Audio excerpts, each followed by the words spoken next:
When the CEO saw a 9-year-old black girl clutching a torn backpack in the rain, he thought he was saving her.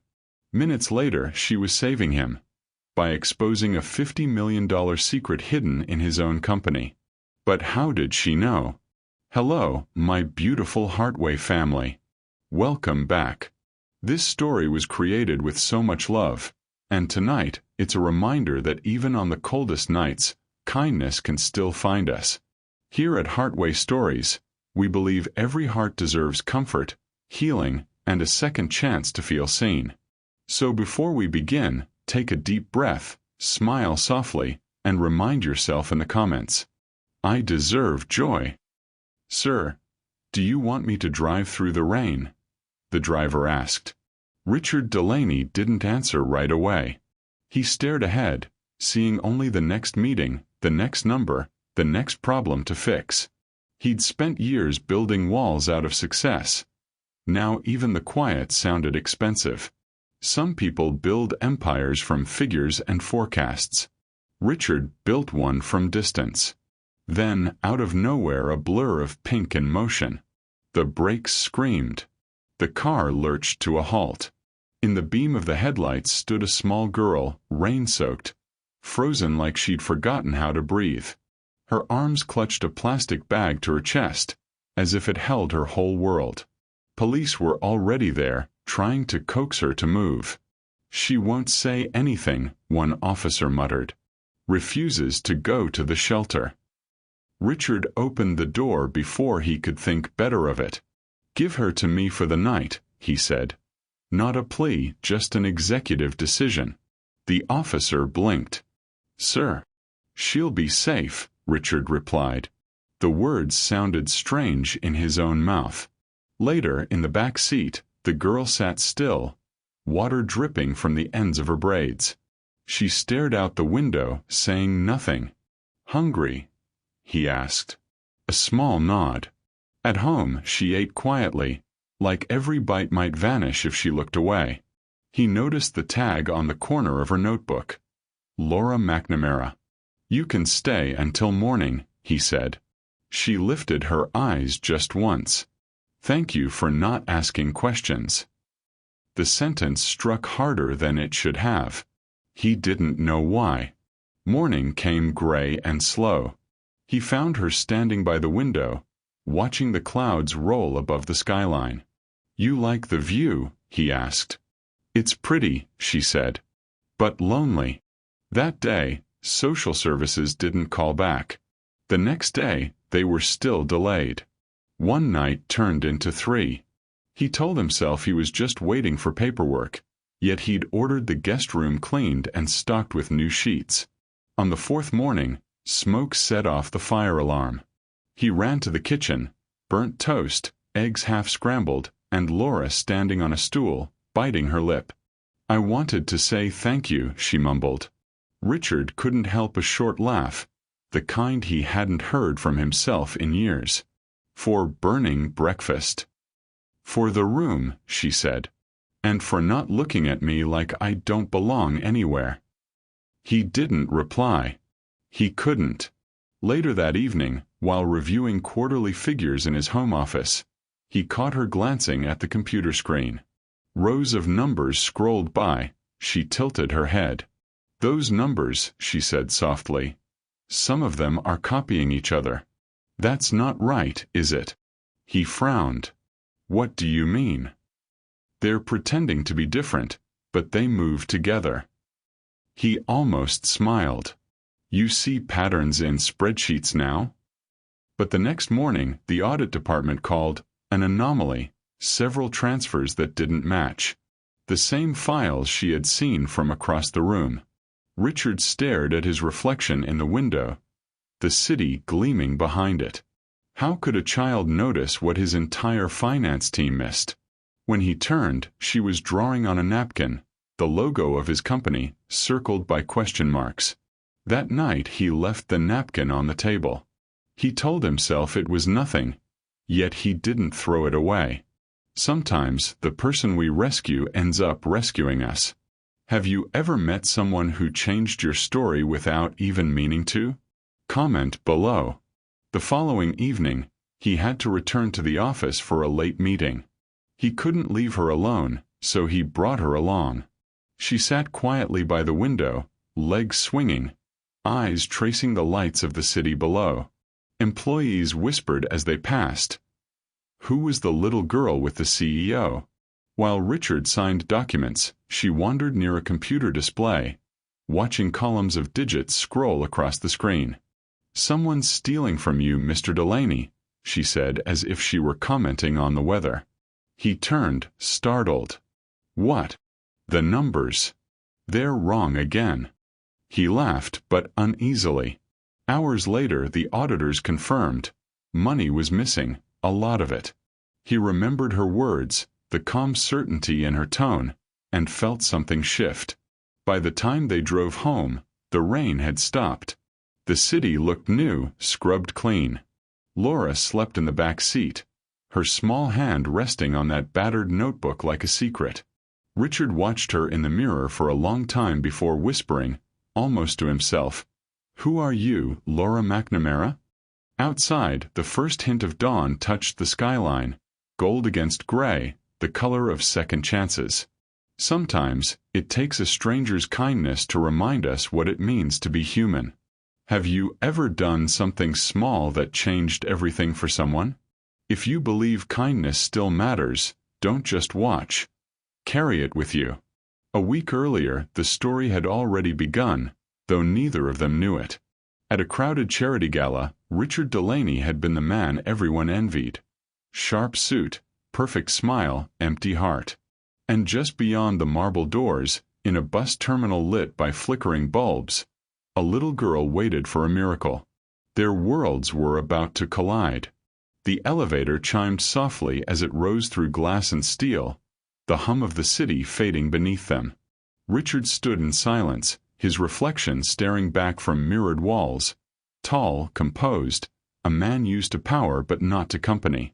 Beside him, Laura hugged her backpack, her small frame dwarfed by the marble and chrome around her. When the doors slid open, they stepped into another world, the world of Richard Delaney. The penthouse stretched like a museum in the sky. Everything gleamed, floors polished to a mirror, furniture aligned at perfect right angles, art chosen for price rather than feeling. The kind of space where sound was swallowed and nothing dared be out of place. Laura stopped at the center of the room.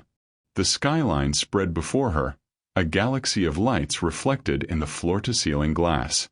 She pressed a hand to the window as if touching another life. "It's really high," she whispered. Richard loosened his tie and set his briefcase down. "You'll get used to it. It's just for one night." She nodded, though something in her face dimmed. Not disappointment exactly. Just understanding.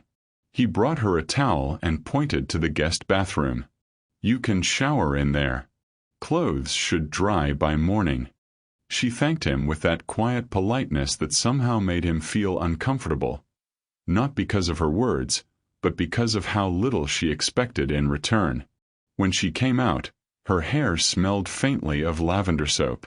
He'd found an oversized t-shirt and joggers in a storage box from an old charity drive. They hung loose on her, but she didn't seem to mind. "Hungry?" he asked. She nodded. He reheated some soup, vegetable broth and crackers, while she sat at the counter, feet swinging. "This is nice," she said softly. "You don't talk much." He blinked. "I talk plenty." "Not to people," she murmured, eyes fixed on the steam rising from her bowl. "You talk to time." He froze mid-motion. "What does that mean?" She shrugged. "You always look like you're waiting for something to run out." He didn't answer. He didn't know how. After dinner, he led her to the guest room. Minimalist, gray, spotless. "You can sleep here," he said. "There's water on the nightstand." "Thank you," she whispered. Then, before turning in, she asked, "Do you ever get lonely in a big place like this?" Richard almost smiled. "Lonely?" He hesitated. "No. I keep busy." She studied him, the way a child studies the sky before a storm. Quiet, curious, certain there's something hiding behind the clouds. When he turned off the light, he thought she'd already fallen asleep. But long after he returned to his study, he caught her reflection in the glass wall, standing at the window again, watching the city blink beneath them. Morning came with a dull wash of gray light and the faint smell of burnt toast. Richard walked into the kitchen and stopped. The counter was chaos. Cracked eggshells, spilled milk, a pan slightly smoking on the stove. Laura stood on a stool, holding a spatula like a paintbrush, trying to flip something that might once have been pancakes. She jumped when she saw him. Aya was making breakfast. He should have scolded her. This was his kitchen, his order, his sanctuary of control. But something about the sight of her determined face, the sleeves too long on her arms, the hope in her eyes, it broke through him like sunlight through blinds. "Well," he said carefully, "it's ambitious." She giggled, relieved. "It's mostly eggs. Maybe toast." He took the spatula from her and surveyed the mess. "And maybe smoke." They ended up sitting at the marble island eating half-burnt toast and laughing quietly. For a man who hadn't shared a meal without an agenda in years, it felt almost foreign, and strangely peaceful. Between bites, she asked, "What's your company about?" "Technology. Data systems. Software," he replied. "Do you make the machines?" "No. We make the things that make the machines smarter." Her brow furrowed as she thought it over. "So you teach numbers how to talk?" He paused. "I suppose that's one way to put it." "I like numbers," she said. "They always tell the truth, even when people don't." He looked at her, really looked at her this time. 9 years old, if that. Too young to know how the world twists truth to fit power. Yet here she was, saying things that stuck in his mind like tiny anchors. After breakfast, he tidied up while she wandered through the penthouse, touching the edges of paintings, tracing the grooves of bookshelves, studying the skyline as if memorizing it. When he wasn't watching, she noticed his phone lying on the counter. The screen lit up, awaiting a passcode. She hesitated, then tilted her head, observing the faint smudges on the glass. 4 faint traces in a distinct pattern. Without touching it, she murmured, 2184. Richard looked up sharply. "What did you say?" She blinked. "Your code. I just saw it." He stared, half in disbelief, half in unease. "You guessed it." She shook her head. "No. You use it a lot.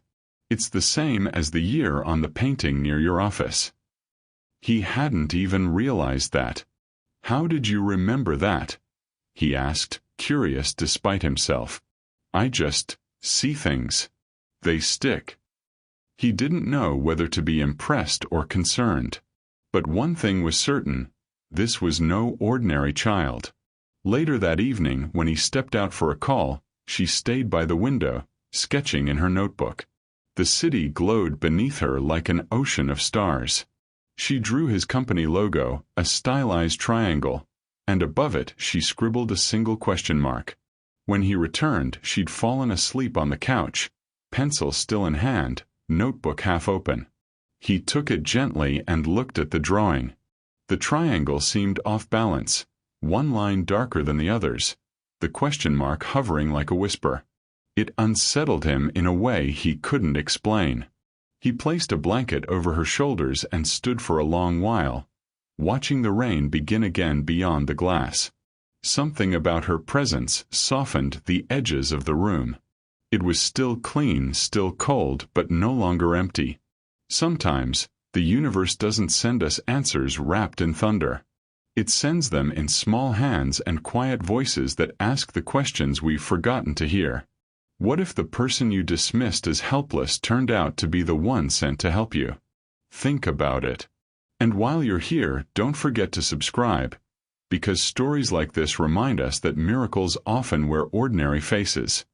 Morning light spilled through the penthouse glass, soft and silver, the kind of quiet dawn that didn't belong to men like Richard Delaney. His world began at boardrooms and ended at screens. But lately, it started with the sound of small footsteps padding through polished floors. Laura stood near the dining table, tying her shoes, crookedly. "Are you sure you don't have school?" she asked. He hesitated. "Not yet. They're still arranging it."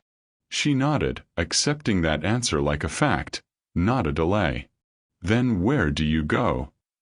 "To work," he said simply. "Can I come?" He almost said no, but leaving her alone didn't feel right. And for reasons he didn't understand, he didn't want to. He sighed, half resigned. "All right. Just stay quiet. My office isn't a playground." Her grin was small but genuine, the kind of smile that didn't take much room yet changed everything around it. The headquarters of Delaney Systems gleamed like its owner. Sleek, immaculate, self-contained. Marble floors reflected passing heels. Every step echoed professionalism. When Richard entered, the staff straightened instinctively, nodding quick greetings. Then they saw the child. Whispers rippled through the corridor. "Is that his niece? Since when does Delaney bring kids here? She doesn't even have a visitor badge." He ignored the murmurs. Laura stayed close, clutching her notebook like a shield, eyes wide as they stepped into the executive wing. His office overlooked the city, 38 floors above the noise. It was all glass, metal, and order, a temple of logic. He gestured toward a couch by the window. "Sit there. Draw. Read. Anything quiet." She nodded and perched carefully, feet not touching the floor. While he dove into reports and emails, she flipped open her notebook and began to sketch. Spirals, shapes, lines that somehow looked mathematical even in art. Occasionally, she'd glance up, watching the screen on his desk flicker with streams of numbers. "Mr. Delaney?" He looked up briefly. Why do those numbers keep repeating?" He frowned. "What do you mean?" "The ones on the right corner," she said, pointing gently. "They move in groups, like they're following someone." He blinked, half amused. "They're financial transactions. They follow patterns, that's normal." She shook her head. "Not like that. See, the last 3 digits keep copying each other. It's like they're pretending. Pretending." The word lodged itself in his mind, oddly unsettling. He leaned closer to the monitor. Rows of account numbers scrolled down. Ordinary, harmless, systematic. But she was right. A few sequences mirrored each other with uncanny precision. "That's probably just redundancy in the data," he said. She shrugged. "Maybe. But if someone wanted to hide something, that's how I'd do it." He stared at her, trying to read the tone behind her innocent voice. "Where did you learn to read numbers like that?" "I didn't," she said simply. "They just talk to me sometimes." The rest of the day passed in quiet rhythm. Meetings. Calls. The usual controlled chaos. But something about her observation lingered like static under his thoughts. By evening, as he packed up, she was asleep on the couch, notebook fallen open beside her, a page filled with what looked like random shapes. But when he looked closer, he realized it wasn't random at all. It was the same pattern she'd pointed out. Numbers looping, repeating, crossing paths. That night, Richard sat alone in his study, the city humming outside his windows. He couldn't let it go. He sent a quick message to the audit department. Cross-check transaction sets ending in 8823. Possible duplication. He didn't expect an answer before morning. But 20 minutes later, his phone buzzed. "Auditor." "Sir, that's strange. We were actually reviewing that cluster. It links to a series of transfers we can't trace. Offshore accounts, layered routing. Estimated total exposure, about 50 million. 50 million. He stood, heart thudding. How long has this been happening? We're not sure. At least 6 months. He stared out at the skyline, the reflection of his own office lights flickering against glass. Send me everything by morning. He ended the call but didn't move. Somewhere in the distance, thunder rolled. Behind him, a small voice broke the silence. You're still awake. He turned. Laura stood by the doorway in her oversized t-shirt, hair tousled. I couldn't sleep, she said. Did I do something wrong today? No, he said quietly. You noticed something most adults missed. She tilted her head. Did the numbers lie? He smiled faintly. No, the people did. She came closer, peering up at him. You look tired. When my mom worked late, I used to count lights to help her think straight. Count lights. MHM. She pointed to the skyline. You pick a building. Start from the top, go down. Every light that's on means someone's still fighting to fix something. He looked where she pointed. Rows of towers, glowing windows against the night. And what happens when you reach the bottom? Then you rest, she said. Because it means you tried. He felt his throat tighten. For years, his nights had been filled with data, deadlines, silence. Now there was a child counting lights beside him, turning noise into meaning. He sat down beside her on the couch, grabbing a spare notepad. Show me how you read those numbers again. She brightened instantly. Okay. So if 2 digits keep repeating, it's like they're hiding behind each other. See here. She drew circles, connecting pairs with looping lines. Her logic was rough, intuitive, but brilliant. He found himself laughing softly. You're not supposed to understand this. She looked up, serious. Maybe I'm not supposed to forget it. He watched her for a long moment, this small stranger who had somehow wandered into his fortress of logic and turned it into something human. When she finally drifted back to sleep, curled against the couch arm, he whispered, Good night, Laura. Her notebook lay open on the table again. In the center of the page, she had drawn his company logo once more, but this time, beneath the triangle, she'd written 4 small words in careful handwriting. Watch where they hide. Richard exhaled slowly, the words sinking in. The next morning, the audit team confirmed everything. $50 million missing. Moved quietly, systematically. Stolen from right under his command. He looked down at the little girl stirring on his couch, unaware of what she'd just uncovered. For the first time in a long time, Richard Delaney didn't feel like the smartest person in the room. And somehow, he didn't mind. How many chances have we missed because we were too proud to listen to the quiet voices? If you've ever ignored someone and later realized they were right, drop a comment below. Maybe it's time to start listening again. Morning sunlight slipped through the penthouse blinds, painting lines of gold across the floor.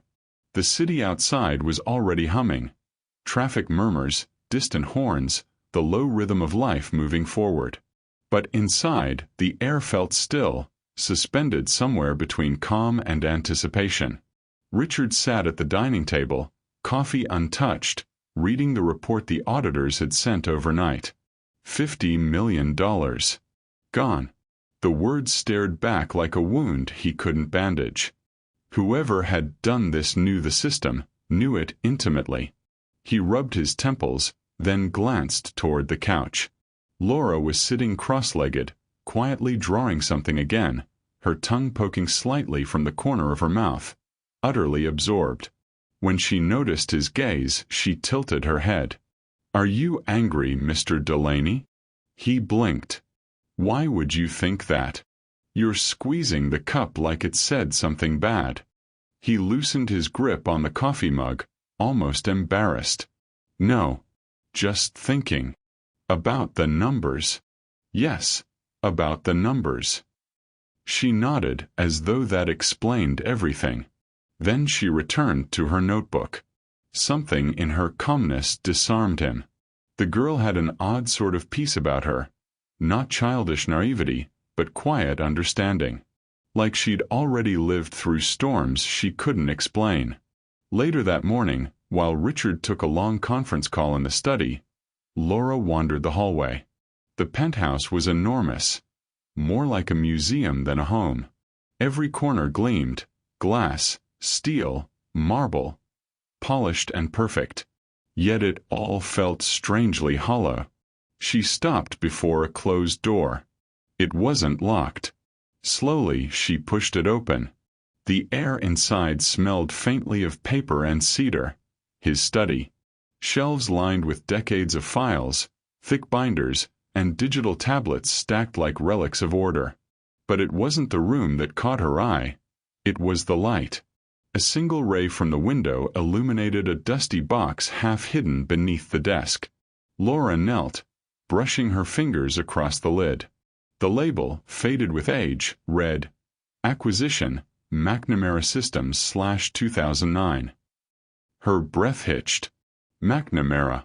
She whispered the name under her breath as if testing whether it still belonged to her. Slowly she opened the box. Inside were folders, photographs, and printed emails. Most of it looked like old company paperwork, transaction histories, merger contracts, shareholder lists. But one folder stood out. Its tab was handwritten. Founder Amelia McNamara. The handwriting was neat, delicate, almost motherly. Laura's small fingers trembled as she flipped it open. A photograph slipped out, fluttering to the floor. It was a woman, dark curls, bright eyes, a smile that looked like sunlight breaking through glass. She was standing in front of a computer screen filled with code. On the back, scrawled in ink, were the words, "For Laura, someday you'll understand why." The girl froze. Her throat tightened. She touched the picture as if it might dissolve if she pressed too hard. "Mom," she whispered. Across the room, the conference call ended with a hollow click. Richard leaned back in his chair, exhaustion pooling behind his eyes. The past 24 hours had been a blur. Numbers, accusations, questions with no answers. When he turned toward the door, he saw it open a crack. Laura. He stepped inside and stopped. The box lay open, papers scattered around her. She looked up at him with wide, glistening eyes. "Is this your company?" she asked softly. He blinked, his heart catching. "Yes." Or, "It was. That's an old file from before I bought McNamara Systems." "Where did you?" "She's in here." Her voice trembled. "My mother." Richard froze. "What did you just say?" "Amelia McNamara," she said, holding up the photograph. "That's my mom." He stared at the picture as though time itself had stilled. Amelia McNamara. The name struck a chord buried deep in his memory.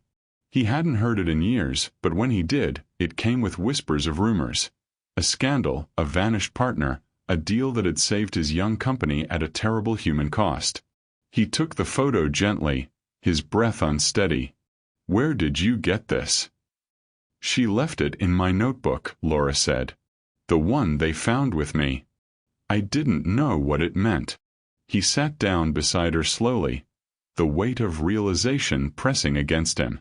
The child he'd taken in, the girl who'd spotted the pattern, who'd seen what his entire team had missed, wasn't just any orphan. She was Amelia's daughter. As he stared at the photograph, memories from years ago began to resurface. Fragments he'd long buried beneath layers of progress and success.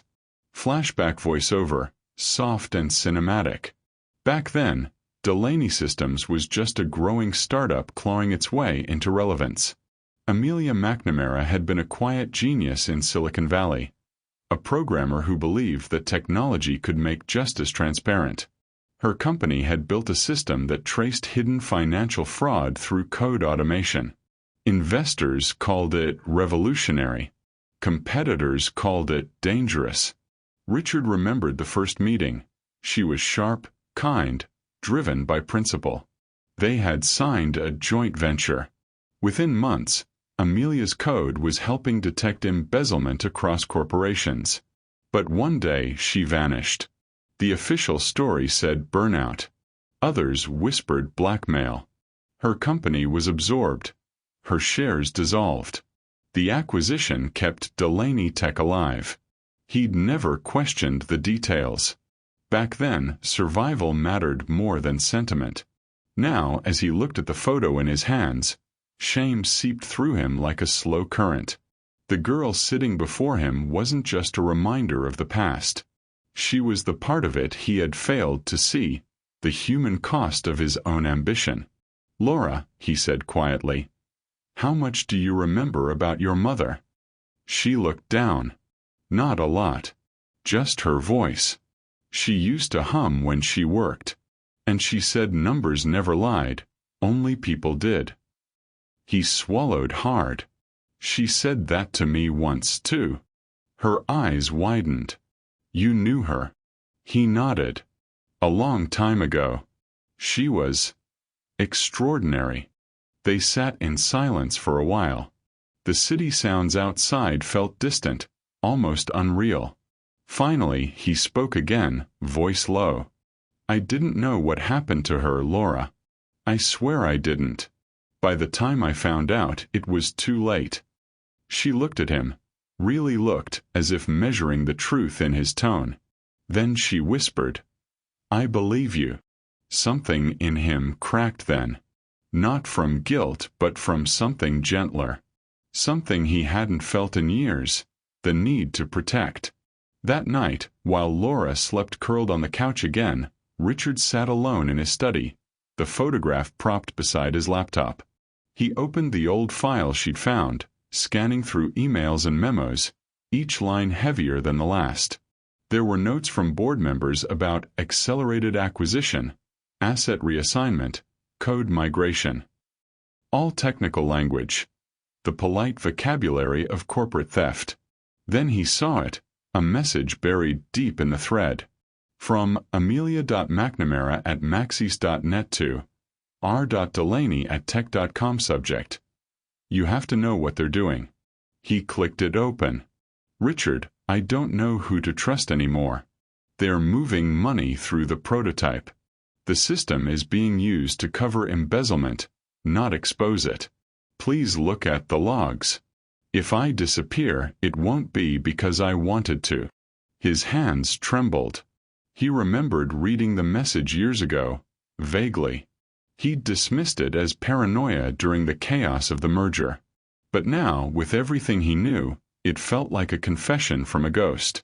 He stared at her words until they blurred, then whispered to the empty room. "I'm sorry, Amelia. I didn't see it then." Behind him, the city lights flickered, and the hum of traffic seemed to echo her voice. Numbers never lie. People do. The next morning, Laura woke early. She found him asleep in the chair, still holding the photo. Quietly, she placed a blanket over his shoulders. Then she looked at the computer screen, the email still open, and touched the line where her mother's name appeared. "Mom," she whispered, "I think you left me where I was supposed to be." Later that day, as Richard drove her to school registration, he caught her reflection in the window. She was staring at the skyline again, calm, thoughtful, older than her years. He realized something then. She didn't remind him of Amelia because of how she looked. It was because of how she saw. The way she read the world like a pattern, finding truth where others saw noise. He tightened his grip on the wheel. "Laura." "Yes. If anyone ever asks about what you found yesterday, you tell them nothing." "Not yet." She blinked. "Why?" "Because sometimes the truth needs to be protected before it can protect you." She nodded slowly, her small hand resting on the window. Like hiding the right numbers until it's safe to show them? He smiled faintly. Exactly like that. For the first time in years, Richard felt something unfamiliar pressing behind his ribs. A quiet loyalty not born of obligation, but of care. He didn't owe her protection out of guilt. He wanted to keep her safe because she had already begun to heal a part of him he didn't know was broken. And somewhere deep inside, he made a silent promise. Whatever ghosts her mother left behind, he would face them. Not as a CEO defending his empire, but as a man trying to make something right. That night, long after Laura had fallen asleep, he tucked the photograph into his wallet, right behind his ID. For years, that space had been empty. Now, it carried a smile from the past and a reason to hope for the future. And as the city lights glowed against the window, Richard Delaney, the man who once believed compassion was weakness, whispered to himself, "She's not just a guest anymore. She's family." The storm came quietly that week. Not rain, but whispers. In the corridors of Delaney Tech, people stopped talking when Richard entered. Eyes slid away from him. Screens dimmed faster. Doors closed sooner. Something invisible had shifted, and the air, once humming with corporate precision, now buzzed with suspicion. Richard could feel it but didn't yet know its shape. He only knew that Ethan Ward, his longtime CFO, had been unusually warm lately. Too warm. "Don't worry about the audit, Richard," Ethan had said the day before, his smile too quick, his tone too smooth. "I'll handle the board's questions. You focus on the product launch. Let me take the heat." It sounded generous at the time. But generosity from a man like Ethan was rarely free. By Thursday, rumors began to ripple through the upper floors. The CEO's judgment is slipping. He's hiding something. There's a child involved. The child, Laura. Richard didn't know it yet, but Ethan had already rewritten the narrative. He had carefully adjusted the internal audit reports, splicing code trails to make it look like the $50 million breach originated from Richard's personal system, from the same laptop Laura had once used. The implication was clear. Either Richard was covering up fraud, or he was being manipulated. Ethan delivered the story to the board like a surgeon presenting evidence. Every word dripped with reluctant concern. "I wish I didn't have to say this," he told them, projecting sincerity. But the breach patterns point back to the CEO's home network, to an unverified user account that appeared right after he took in that girl. She's been using his systems. No clearance, no ID. We may have been compromised. He paused for effect. By someone close to him. The board members, all gray suits and nervous egos, exchanged glances. Ethan's voice softened, grave. "I'm not suggesting deliberate wrongdoing. But Mr. Delaney's compassion may have left us vulnerable. This child could be a hacker. Or worse, a plant." That afternoon, Richard was called into the boardroom. The walls felt smaller than usual, the table colder. Ethan sat among them, hands folded neatly, eyes full of polite regret. "Richard," said the chairman, a thin man with a polished accent, "we've reviewed the preliminary audit findings. There's concern regarding a data breach tied to your home network." Richard frowned. "That's impossible. I've already had IT check my systems." "Nevertheless," the chairman continued, "the breach logs show a new user profile, LMCN. Does that mean anything to you?" Richard's heart clenched. He hesitated. "That's the girl staying with me. Laura McNamara." A murmur spread across the room. Ethan leaned forward, performing concern like theater. "Richard, I tried to protect you from this narrative. But the evidence is difficult to ignore." Richard stared at him, disbelief hardening into anger. "You think she did this? She's a child." "Maybe," Ethan said quietly. "Or maybe someone's using her as a front." "You're lying," Richard snapped. "You're setting this up." Please, the chairman interrupted, voice firm. Until this is resolved, we're suspending you with pay. Effective immediately. The words landed like a hammer. Suspended. Richard's mind went blank. Years of loyalty, discipline, sleepless nights, erased in one motion. He looked at Ethan, who met his gaze with just enough sympathy to make it hurt more. I'll take care of things while you sort this out, Ethan said softly. You can trust me. The betrayal wasn't in his words. It was in his calm. That evening, the penthouse felt colder than it ever had. Richard stood at the window, staring at the skyline he'd built his life around. Steel, glass, order. The city lights flickered like distant judgments. Laura sat on the couch, hugging her knees. She could sense something was wrong. Did they say something bad about me? She asked. Richard turned to her slowly. No. They said something bad about me. Her brows furrowed. Because of me.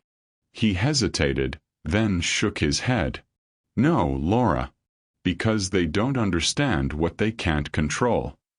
She stared at him for a long moment. Then, softly, You're shaking. He realized he was. He sat beside her, exhaling.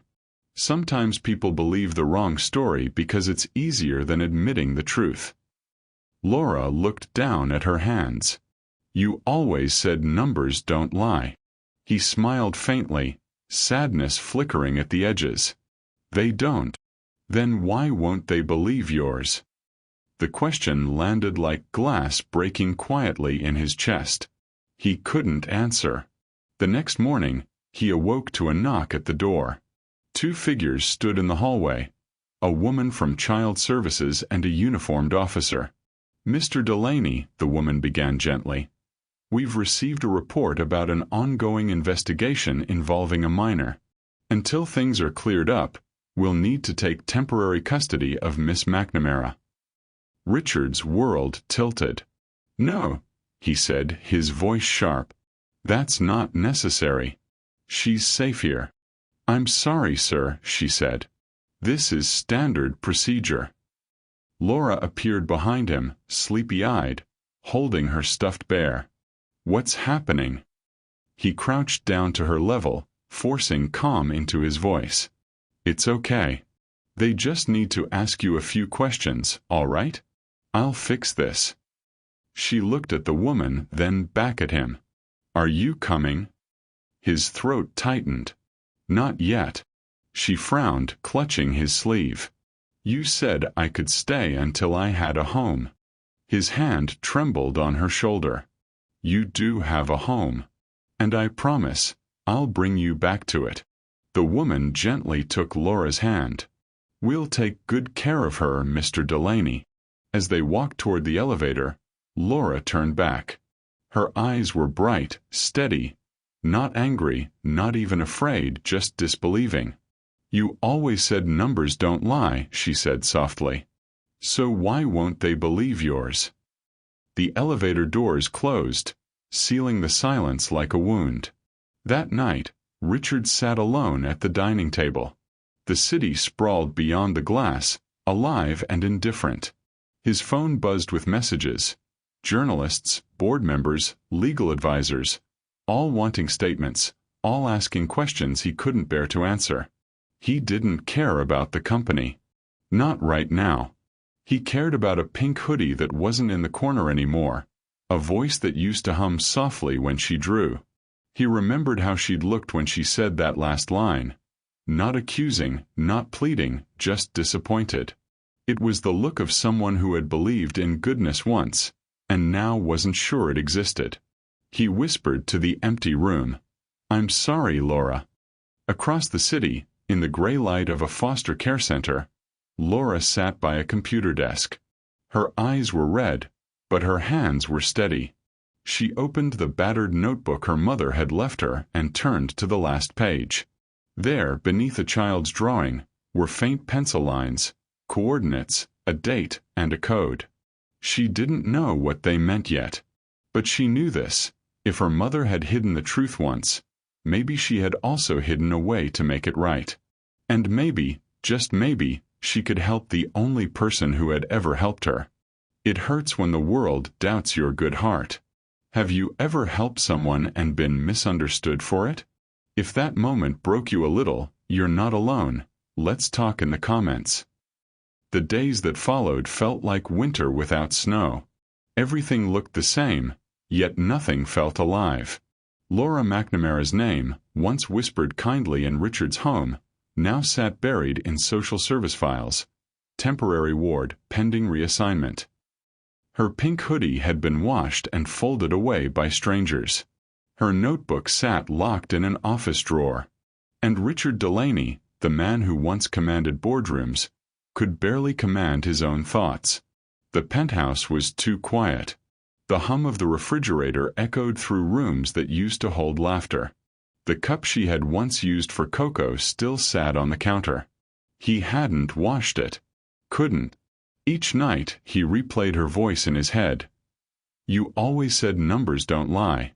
So why won't they believe yours? That line had become his haunting. Every corner of his home reminded him of her. The smudge on the glass wall where her small hand had rested, the stack of drawing paper she'd left half-used, the faint scent of strawberry shampoo lingering like memory. He tried to work, but his computer mocked him with empty emails. His access to company servers had been revoked. Ethan Ward now occupied his chair. The empire Richard had built, with precision, integrity, and late nights of sacrifice, was unraveling in headlines. Delaney Tech CEO suspended amid fraud investigation. CFO takes temporary control. Investors seek clarity. Clarity. He almost laughed at the word. The truth was clear enough. He'd been outplayed. Across the city, Laura sat on a bunk bed in a group home, the kind that smelled faintly of bleach and tiredness. The walls were pale blue, the furniture old. Other children shouted or laughed in bursts, but she stayed quiet, listening. Always listening. At night, when the lights went out, she pulled her knees to her chest and whispered into the dark. Mr. Delaney's not bad. He just doesn't know how to be good in front of people. The girl sharing her room rolled over. You talkin' to ghosts again? Laura smiled faintly. Maybe. When everyone else slept, she slipped out of bed and padded down the hallway to the small computer lab. Four old desktops lined against the wall, humming softly. She sat at the farthest one, its monitor flickering to life. The internet connection was slow, but it worked.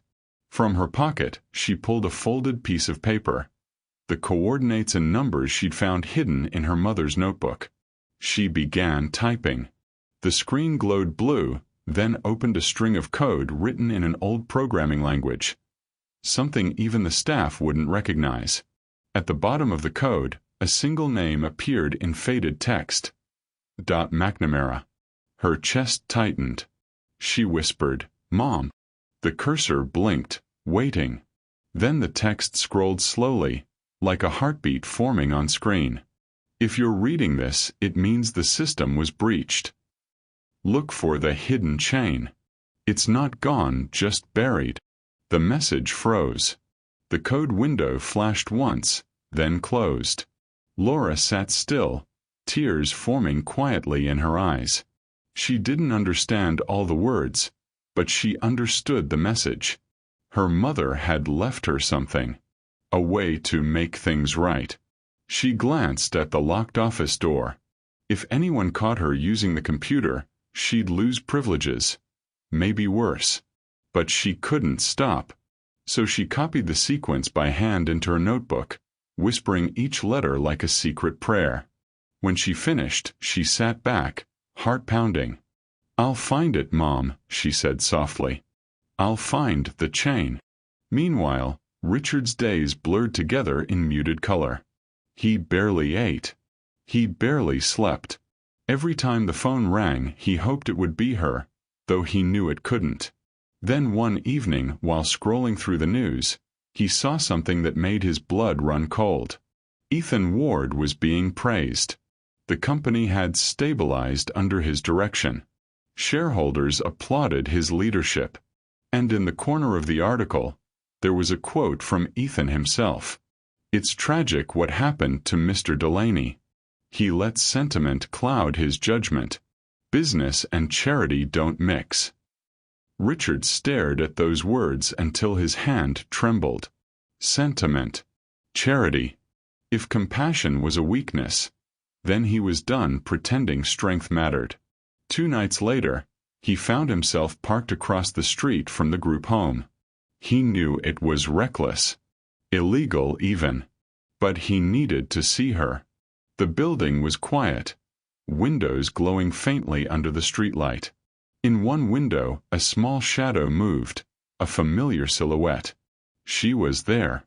He waited until shift change, then walked toward the entrance, wearing a plain coat and a cap pulled low. The receptionist looked up. "Visiting hours are over, sir." "I know," Richard said gently, "but I used to be her guardian. I just need 5 minutes." Something in his tone must have softened her. She hesitated, then sighed. 5 minutes. The back garden's empty.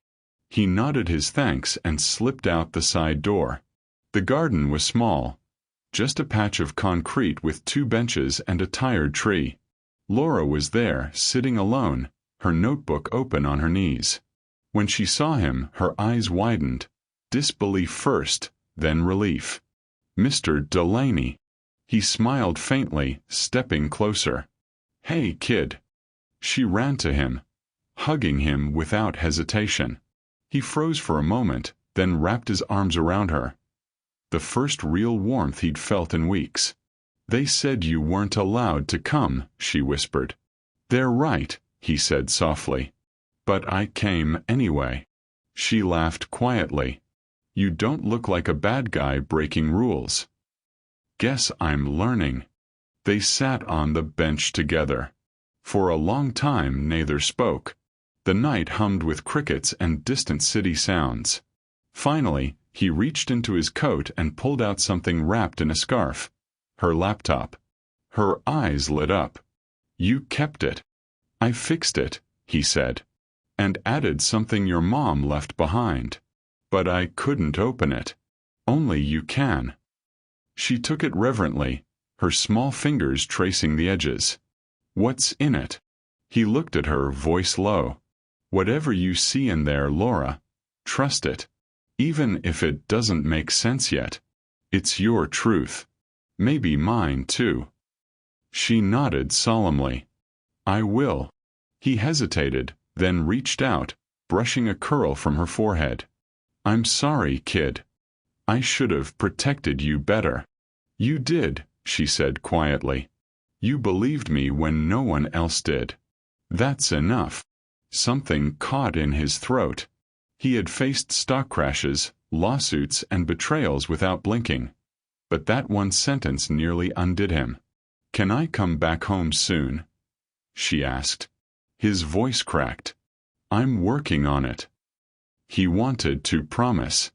But promises had failed her before. So instead, he said the one thing that was true. "I'm proud of you."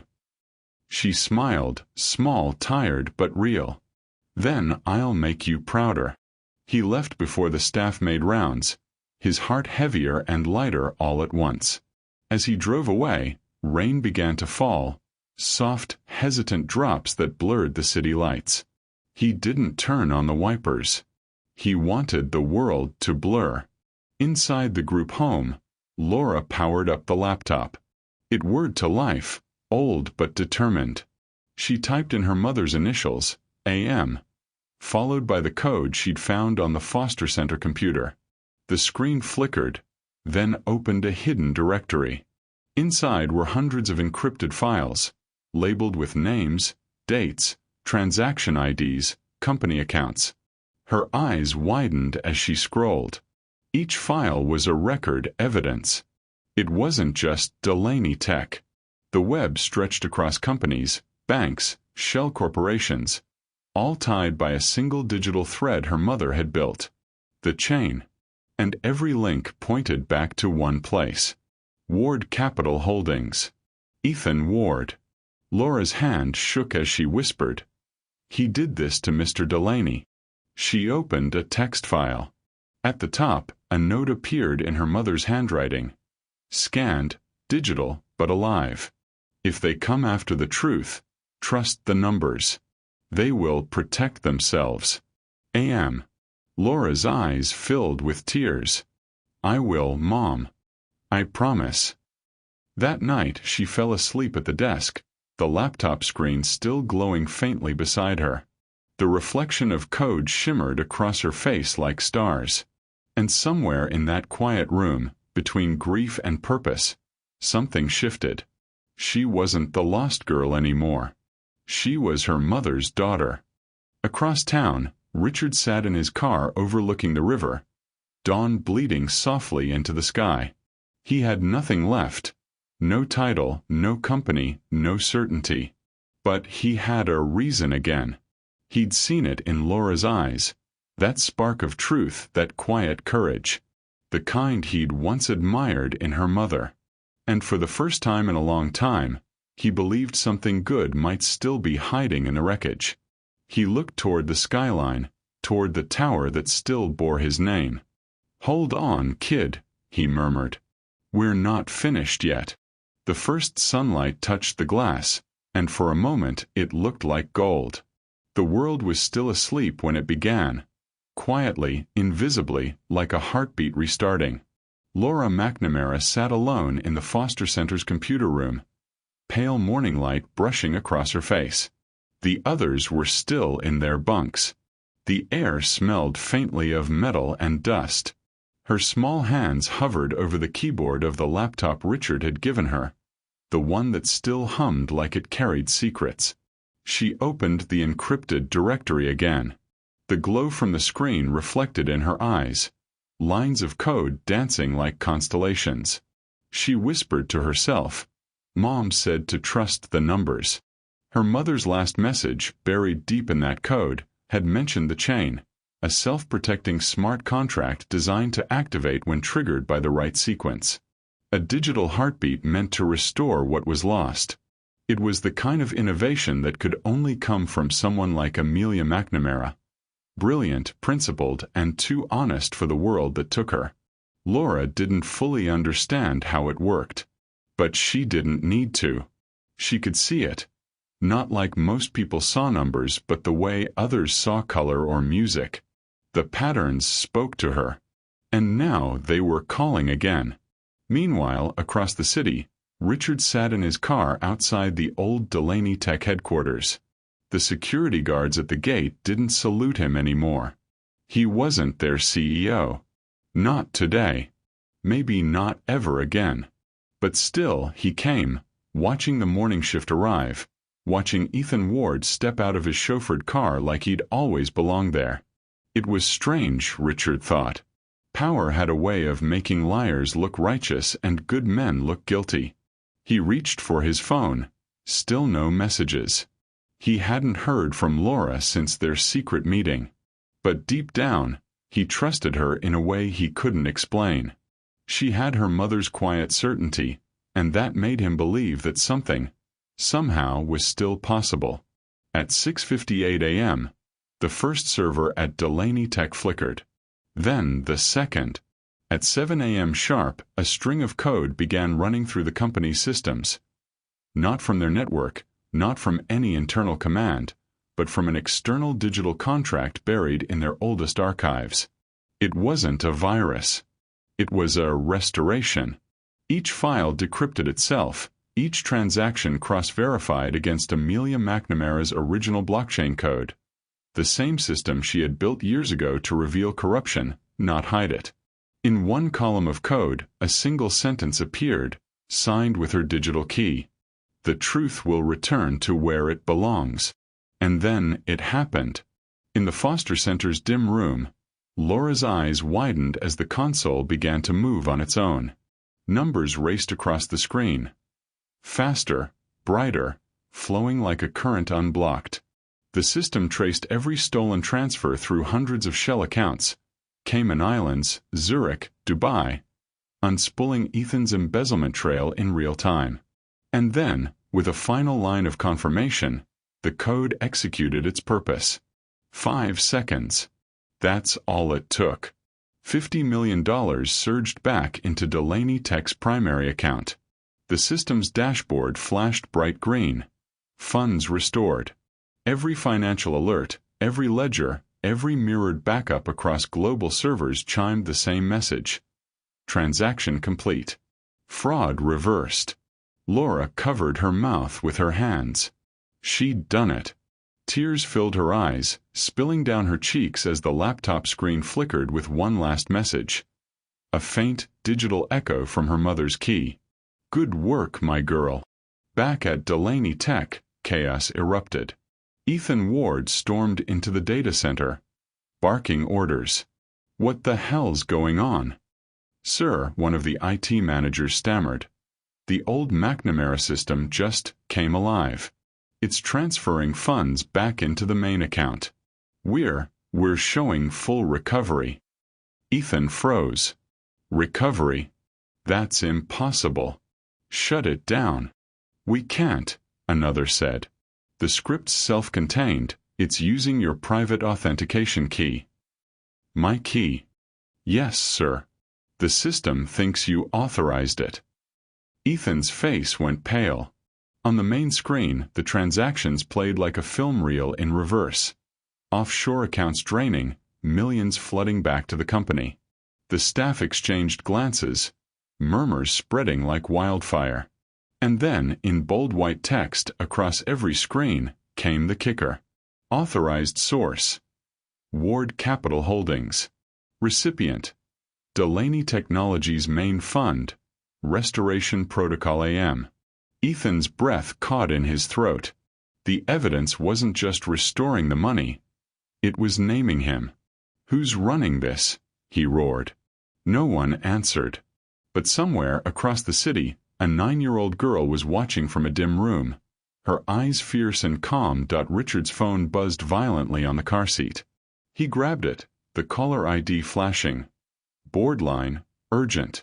He hesitated for a moment, then answered. "Richard." The chairman's voice came through, breathless. "What did you do?" "What do you mean?" "The money, it's back. All of it. The audit just verified the reversal." Ethan's being questioned. The system logged everything. "It's unbelievable." Richard leaned back in his seat, eyes closing. "Check the authorization key." "We did. It points straight to Ward Capital." Silence. Then a slow, incredulous exhale on the other end. "My God. He did it himself." Richard smiled faintly. "No. Someone else did." Inside the boardroom, pandemonium had turned into stunned silence. Screens all around the room displayed transaction confirmations, legal notifications, and a federal alert announcing automatic fraud detection. Ethan stood frozen, sweat glistening on his temple. Richard pushed open the door. The room fell quiet. Ethan turned slowly, eyes darting. "Richard, this isn't what it looks like." Richard's voice was calm, too calm. "It looks like justice." "Listen to me," Ethan began, stepping forward, but the chairman cut him off. "The Department of Justice has been alerted. The evidence is irrefutable. You'll have a chance to explain yourself to them." Ethan's voice cracked. "You think he didn't know? He's been protecting that hacker kid. She's 9, Richard said. And she just did what none of you could, told the truth." The board members sat motionless.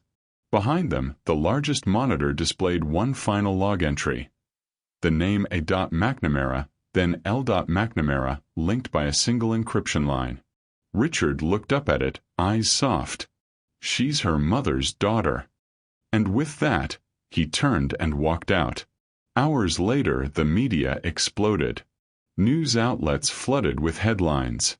Delaney Tech funds recovered in unprecedented cyber reversal.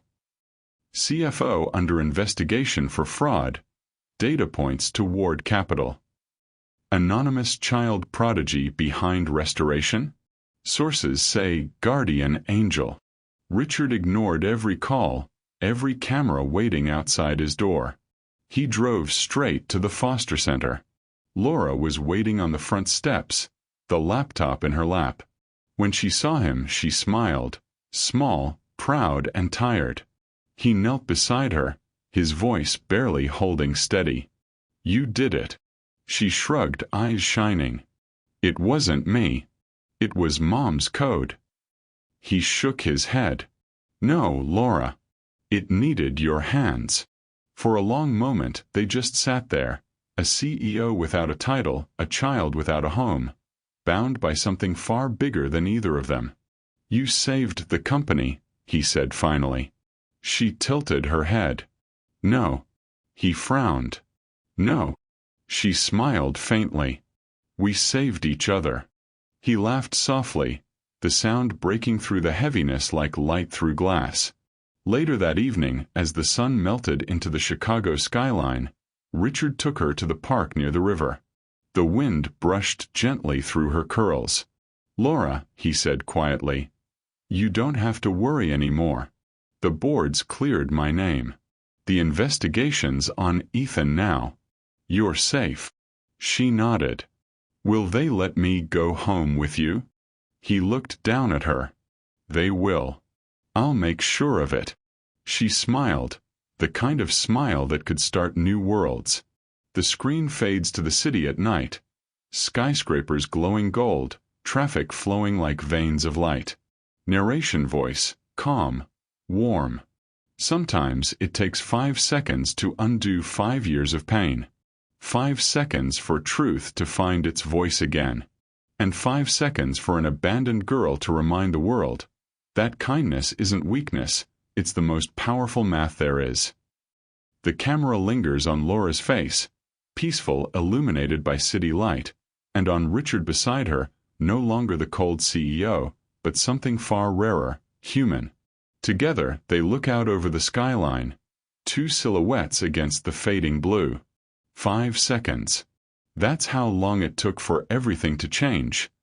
Not just money, but hearts. If you believe good deeds come back in ways we can't predict, share the story with someone who's forgotten that kindness pays. Morning sunlight poured through the wide glass windows of Delaney Tech's boardroom. For once, the room wasn't filled with tension or suspicion. Only quiet awe. The digital ticker on the wall still flashed the words that had changed everything. All accounts reconciled. Funds restored. At the far end of the table sat Richard Delaney, his posture firm but his eyes softer than anyone had ever seen.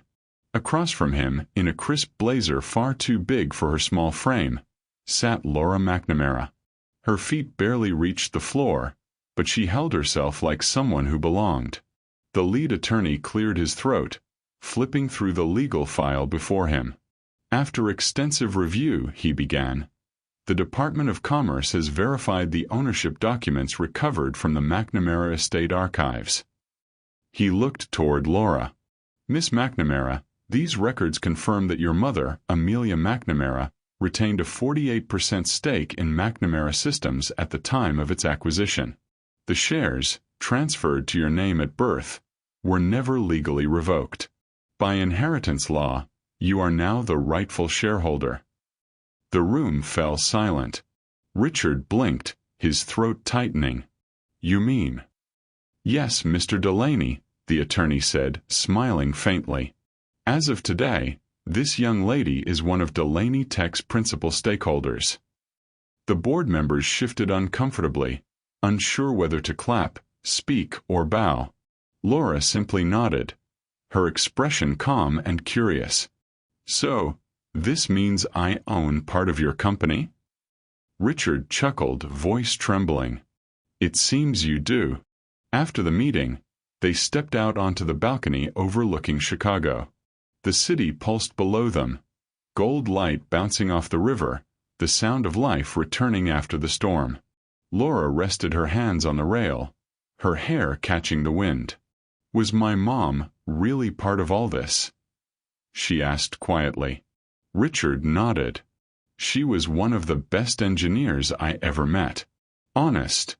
Brilliant. She built systems to make business fairer, safer, before people like Ethan twisted them for greed." He looked down, shame flickering across his face. "And I didn't see it. I bought her company and never once asked what happened to the people behind it. If I had—" Laura turned to him. "You didn't know." He swallowed hard. "I should have." For a long moment they stood in silence, the hum of the city rising beneath them. Then Laura spoke again, her voice steady, older than her years. "I don't want the money." Richard frowned. "What do you mean?" "I want to keep it here. In the company. For the people who build things like my mom did." She looked up at him. "But I want you to help me run it, until I'm ready." He blinked, startled. "You're making me your guardian?" She smiled just a little. "You're already that, aren't you?" For the first time in years, Richard had no words. He felt something loosen deep inside him. The walls he'd built, the silence he'd lived behind. He knelt beside her, his voice breaking softly. "Laura, you didn't just save my company. You saved me." Now it felt alive. On his desk sat a crayon drawing Laura had made that morning. It showed two stick figures standing under a shining skyline. One tall, one small, with the words written in neat block letters. "We fix each other." Richard stared at it for a long time, then smiled, that deep, weary smile of a man who'd finally learned what peace felt like. He looked out over the river, where the sunset painted everything gold. His phone buzzed with a dozen new messages. Investors, media, congratulations. But he didn't answer any of them. He just whispered, "Thank you, Amelia, for sending her to me." And somewhere deep down he felt that maybe she had. That evening, he and Laura drove out of the city toward the lakeshore. The car hummed quietly as twilight deepened. "Do you ever miss her?" he asked. "Every day," Laura said. "But when I work with numbers, I feel like she's near." He smiled faintly. "That's how I feel when I hear you talk." They pulled over at a lookout point, the Chicago skyline glowing in the distance. Richard turned to her. "You know, you don't have to stay with me if you don't want to. The courts will approve anything you ask." Laura thought for a moment, then leaned her head against the window. "I don't want a new house. I just want a place that feels safe." Richard's chest tightened. "Then you'll have that. For as long as you want." As they sat watching the city lights flicker like fireflies, the narration softened. Sometimes, family isn't found in bloodlines or papers. It's found in the quiet places, in trust, in faith, in the small moments when someone chooses to stay. The camera pans upward, the skyline reflected in the lake, a warm glow where darkness once was. Richard reaches over, resting his hand gently on Laura's shoulder. "Ready to go home?" She looks up at him, eyes bright. "We already are." The car pulls away, disappearing into the golden horizon. The city rising behind them, no longer cold, no longer lonely. She didn't just inherit a fortune, she inherited a second chance at family. The city was still half asleep when Richard's black sedan glided through the quiet streets of Chicago. The first blush of sunrise shimmered on the glass towers, washing away the last trace of the night. Inside the car, a calm silence lingered, not the tense, unspoken kind that once filled his world, but a peaceful quiet that carried understanding. Laura sat in the back seat, her small hands smoothing the pleats of her new school uniform. A navy blazer, a white collar, a ribbon in her hair. She looked both impossibly young and quietly composed. Her backpack, now adorned with a small gold keychain shaped like a star, rested against her knees. Richard caught her reflection in the rearview mirror and smiled. Nervous. She shook her head. A little. Then, after a pause, but it's a good kind of nervous. He nodded, turning on to Lakeshore Drive. The water beside them glowed rose gold under the morning sun, like the city itself was waking up to a new beginning. You know, he said softly, when I was your age, I couldn't wait to grow up. I thought being older meant being in control, that if I worked hard enough, I could build a life so strong nothing could fall apart. Laura looked up at him, curious. Did it work? Richard chuckled under his breath. Not exactly. He glanced at her again. Turns out control doesn't build peace. People do. She smiled faintly, tracing the window fog with her fingertip. Mom used to say that. She said math could explain numbers, but not kindness. Richard's hands tightened gently on the wheel. She was right. The car slowed to a red light. A few joggers passed by. The city was starting to stir. Richard leaned back slightly, glancing out at the horizon where the lake met the sky. Your mother left something remarkable behind, he said. Not just her code or her company, but you. You've got her eyes, you know. That same way of looking at the world like you're already 3 steps ahead. Laura tilted her head. Do you miss her? He exhaled slowly. Every day. And yet, somehow, through you she never really left. A comfortable silence filled the car. The kind that comes when everything that needed saying had already been said. They stopped outside the iron gates of Brighton Academy, the same school Richard once drove past without ever noticing. He turned off the engine. The hum of the city returned, birds calling, tires whispering on wet asphalt, the heartbeat of a place alive again. Laura looked up at the grand building.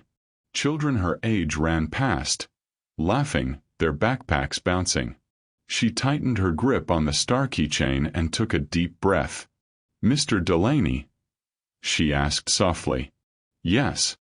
Do you think Mom would be proud of us? He smiled.